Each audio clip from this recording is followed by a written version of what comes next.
First of all मैं जो भी बताने जा रहा हूँ वो एक लॉन्ग टर्म प्लान के लिए है। अगर if you are expecting things like कि तुम्हें 1 साल में या फिर 6 महीने में या 2 साल में करोड़ों रुपए मिल जाएं तो I am not the guy for that. मैं जो भी चीज़ें बताने जा रहा हूँ वो चीज़ें एक लॉन्ग टर्म प्लान है। Again I am not financial expert. मैं जो भी बता रहा हूँ अपना पर्सनल एक्सपीरियंस बता रहा हूँ। सो what you should do is that first of all you should make a list of your needs। जैसे तुम्हारा रेंट हो गया, तुम्हारे खाने का खर्चा, ऐसी चीज़ें जो तुम्हारी ज़रूरतें हैं उसको नीड्स बोलते हैं। And always try to keep your needs under 50% of your total in hand salary. जैसे तुम 1 लाख कमा रहे हो तो 50,000 के अंदर तुम्हारी सारी ज़रूरतें हो जानी चाहिए।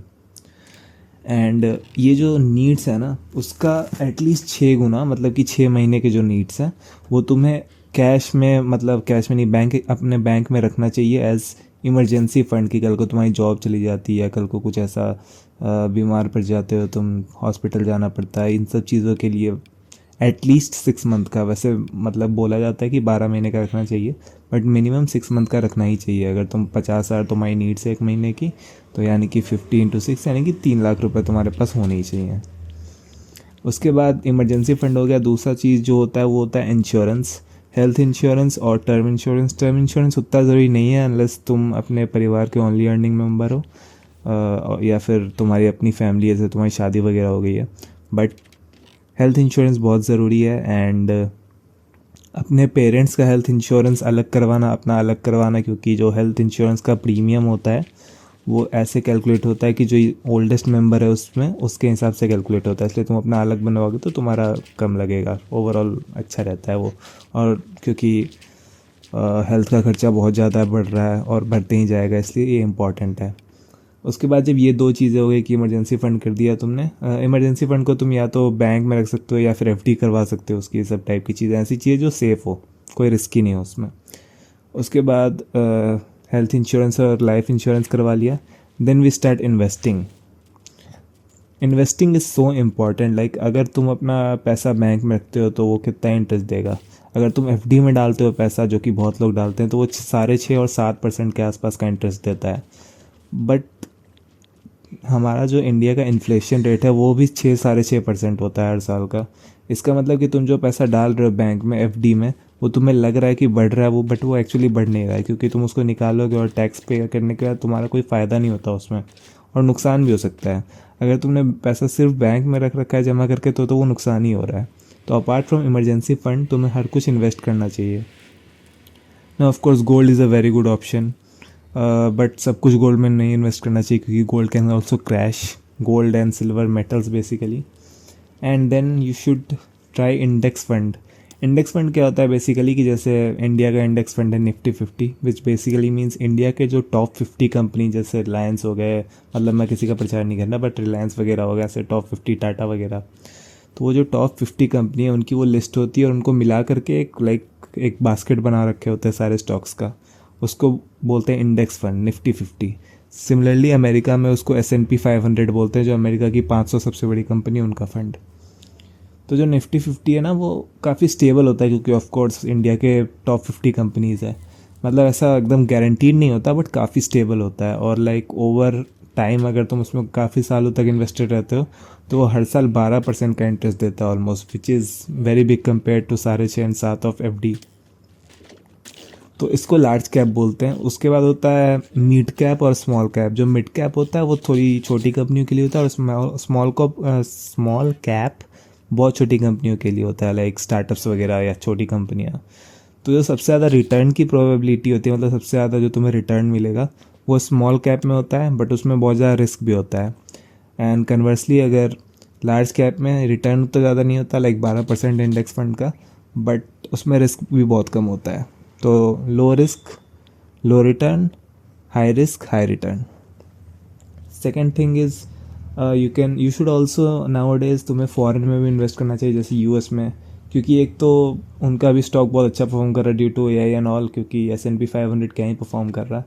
बट उसके अलावा अगर वो स्टॉक परफॉर्म नहीं भी करे तो भी डॉलर की वैल्यू हमेशा बढ़ती जाती है रुपये के कंपैरिजन में। तो उसमें तो इन्वेस्ट करोगे तो मतलब एक डाइवर्सिफिकेशन रहता है, कि अगर इंडिया का इकोनॉमिकल को ख़राब होता है कुछ, जैसे कोविड आया था, तो तुम्हारे अगर 2-3 अलग अलग जगह पे ऐसे इन्वेस्टेड है तो वो मतलब बैलेंस आउट करते हैं एक दूसरे को।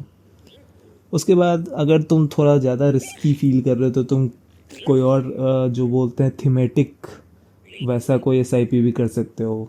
कि जैसे थीमेटिक मतलब जैसे कि मुझे फार्मास्यूटिकल कंपनीज में इन्वेस्ट करना है, कि मेरे को लगता है कि आगे जाके दवाइयों का बिज़नेस बहुत बड़ा बिज़नेस होगा, तो मैं सिर्फ एक ऐसा खुद से स्टॉक पाइल बना सकता हूँ या पहले से बना हुआ देख सकता हूँ जो सिर्फ उससे रिलेटेड हो, सारे स्टॉक वो फार्मास्यूटिकल कंपनीज से।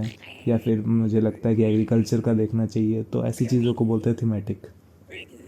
एसआईपी नहीं बताया मैंने, एसआईपी होता है सिस्टमेटिक इन्वेस्टमेंट प्लान, यानी कि तुम हर महीने कुछ पैसा उसमें इन्वेस्ट कर देते हो, विच इज़ वेरी गुड डिसिप्लिन। क्योंकि अगर तुम्हारा महीने की सैलरी आ रही है और तो उसमें से पहले से ही कुछ पार्ट कट के इन्वेस्टमेंट में चला जा रहा है, फिर तुम्हें उसके बारे में सोचना नहीं पड़ता है। अगर तुम्हें अलग से इन्वेस्ट करना पड़ेगा तो वो कभी हो नहीं पाएगा, क्योंकि तुम्हारा वो खर्चा ही हो जाएगा। तो अगर वो पहला पैसा पहले से कट जाए तो इट्स बेटर। तो according to the 50-30-20 famous rule, तुम्हारे सारी ज़रूरतें जो नीड्स हैं 50% में हो जानी चाहिए। तुम्हारे जो वांट्स हैं, जो शौक़ है, मान लो तुम्हें गेम खेलना पसंद है जैसे मुझे पसंद है, तुम्हें हॉबीज़ है, तुम्हें गिफ्ट देना है, किसी को कहीं घूमने जाना है, वो सब तुम्हें बचे हुए 20%, बचे हुए 30% में करना है। तो जो 30% है, जैसे कि अगर तुम 1 लाख कमाते हो तो जो 30,000 रुपये हैं उसमें तुम्हें ये सब करना है। और फिर जो 20% बचा, यानी कि लगभग अगर 1 लाख का 20,000 है, अगर 50,000 कमा रहे हो तो 10,000, तो उस 20% को तुम्हें इन्वेस्ट करना है। वंस अगेन कैसे इन्वेस्ट करते हो तुम पर डिपेंड करता है कि तुम्हें कितना रिस्क लेना है, तुम्हारी एज कितनी है। अगर तुम यंग हो तो तुम थोड़ा ज़्यादा रिस्क ले सकते हो, अगर तुम लेट 20s में हो तो तुम ज़्यादा रिस्क नहीं लेना चाहोगे। Always have some gold, never try crypto. अगर तुम्हें क्रिप्टो ट्राई भी करना है तो बिटकॉइन और एथेरियम बस, और वो भी ऐसा मान के ही चलना कि ये पैसे मैं वेस्ट ही कर रहा हूँ, क्योंकि उस पर रिटर्न आने के चांसेस बहुत कम होते हैं।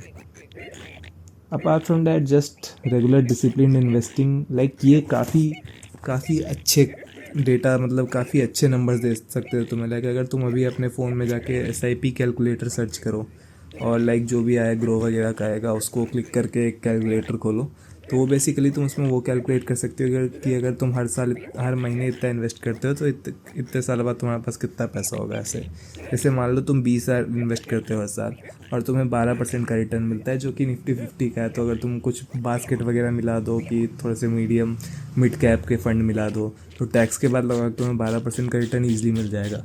और अगर तुम 10 साल इन्वेस्टेड रहो तो हर महीने सिर्फ 20,000 रुपये इन्वेस्ट करने से तुम्हारे पास टोटल 44 या 45 लाख के आसपास रुपीज़ होंगे। और यहीं तुम अगर 10 साल की जगह 15 साल इन्वेस्टेड रहो तो तुम्हारे पास टोटल 95 लाख या फिर 1 करोड़ के आसपास रुपए होंगे, विच इज़ आई मीन 20,000 कोई बहुत ज़्यादा बड़ा अमाउंट नहीं होता। और लाइक अगर मान लो तुम्हारी सैलरी अभी ज़्यादा नहीं है बट तुम्हें पता है कि ओवर टाइम तुम्हारा ग्रोथ होगा, तो तुम एसआईपी कैलकुलेटर की जगह एक step up SIP calculator use कर सकते हैं, विच बेसिकली मीन्स कि जैसे जैसे तुम्हारी सैलरी बढ़ेगी तुम उसी हिसाब से अपना इन्वेस्टमेंट बढ़ाते जाओगे। तो जैसे कि मान लो तुमने स्टार्ट किया किसी छोटे नंबर से, जैसे कि 10,000 से स्टार्ट किया, बट तुम्हें पता है कि हर साल मेरी सैलरी बढ़ेगी तो हर साल मैं 10% से अपना इन्वेस्टमेंट बढ़ाता रहूँगा। मतलब अभी 10,000 कर रहा हूँ तो अगले साल 11,000 करूँगा, ऐसे हर साल 10% बढ़ाता रहूँगा। और सेम वही 12% का रिटर्न है, तो 10 साल बाद तुम्हारे पास हो जाएंगे 33 लाख रुपीज़। और सेम तरीके से 15 साल बाद तुम्हारे 82 लाख रुपीज़ हो जाएंगे। इवन तो हमने बहुत कम अमाउंट पे स्टार्ट किया 10,000 पे, बट हमने हर साल एक स्टेप अप किया 10% का। So this just tells you कि विद द इंक्रीजिंग लाइक जो इनस्टेबिलिटी है जॉब मार्केट वगैरह में, उसके लिए तुम्हें इन्वेस्टमेंट सीखना चाहिए। बिकॉज अगर तुम्हारे पास जनरेशन वेल्थ नहीं है तो तुम्हें एसेट्स बनाना ज़रूरी है, एंड स्टॉक मार्केट में asset banana is the best way without taking too much risk using SIP in index funds. So that's all. Bye bye.